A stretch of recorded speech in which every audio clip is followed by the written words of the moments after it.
balik tayo. Paano nag-umpisa yung unang-unang nag-live kayo, tapos nag-acting-acting kayo? Sa TikTok, Or di ba? Sa TikTok. Oo, Sa TikTok madalas na. yun na ba yung Oo. gawin? Opo, Or Madalas hindi yung na? gawin talaga. Madalas na po. Sino nagsabi sa inyo mag-TikTok ka? Ako Kaya, talaga. Ako talaga.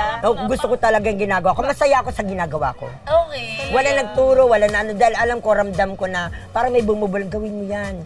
Isang araw makikilala ka. Uy, si Lord siguro yun. Oo, sila. Parang may Star bumubulong-bulong. Bakit Arman Salon yung pangalan? Siyempre, pag Arman Salon, mas makikilala, mas kumbaga, lalong maraming magpapagupit sa akin. Eh, gumana po ba? Ay, gumana naman. Kaya lang ngayon, busy na ako ngayon kung saan-saan akong event. Kung papapiliin kayo, content creation o sa pagpapagupit, anong magiging focus ninyo? Sige Dito po. muna ako po-focus. Kasi ang pagugupit, pwede naman balikan, hindi naman mananakaw yan. Kumbaga, kahit mawala ako ng ilang taon dyan sa pagugupit, pwede pa rin akong bumalik. Siyempre sa edad ko to, gusto ko naman maramdaman yung kung paano maging kahit maliit na artista lang, di ba? Masaya na ako dun. Madaan na lang ako ng camera, masaya na ako. Paano po bilang tatay si Mami Arman?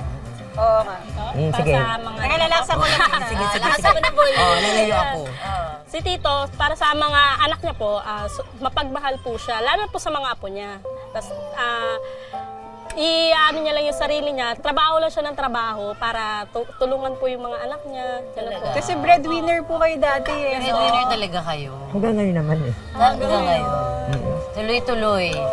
Wala po yan si Titong pahinga, puro lang siya trabaho, tapos ano, may birthday niya nga po, New Year ba, Pasko. Kailan Wala ang po. birthday ninyo? Netong ano lang po siya, nung last year lang po, no November, first time nakaramdam po, ako ng nakaano birthday. yung birthday niya po.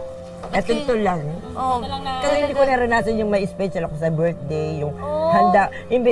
Kasi puro kami November eh. Imbis na maganda ako sa sarili ko. sige. Sabi ko, Ano nangyari hindi, po? kasi ginagawa ko, sila lang pinaghahandaan ko. Siyempre gusto ko yung, ayaw ko yung magbukang tanga mga anak ko, mga apo ko, ganun. Pero- Okay lang ako na kahit wala akong birthday.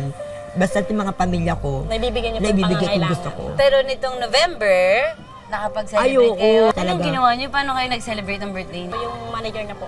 Anong ginawa? Wow, may Manager. manager Ay, na oh, Pinrank siya. Pinrank po siya. Pinrank po siya. Pinagandaan ako ng manager ko. Anong prank? Anong ginawa? Pumunta ko sa studio nila, hindi ko alam pala. Akala nyo, Wala-wala weird. lang pala, may mga handa na. Ay, wow! naka-red Anong carpet. pakiramdam pagdating niyo? Siyempre, alam ko naman talaga na kikilos ang Panginoon kapag mabuti kalooban mo. Ay, wow. Ayun, naniniwala pa rin talaga ako na alam ko isang araw, bibigyan din ako ng regalo. Lalo ko magpapakumbaba, lalo ko magmamahal. Naman ang importante kayo nabubuhay tayo sa mundo, hindi lang sa material na bagay, kundi yung magpapasaya tayo ng ibang tao, hindi lang sa sarili.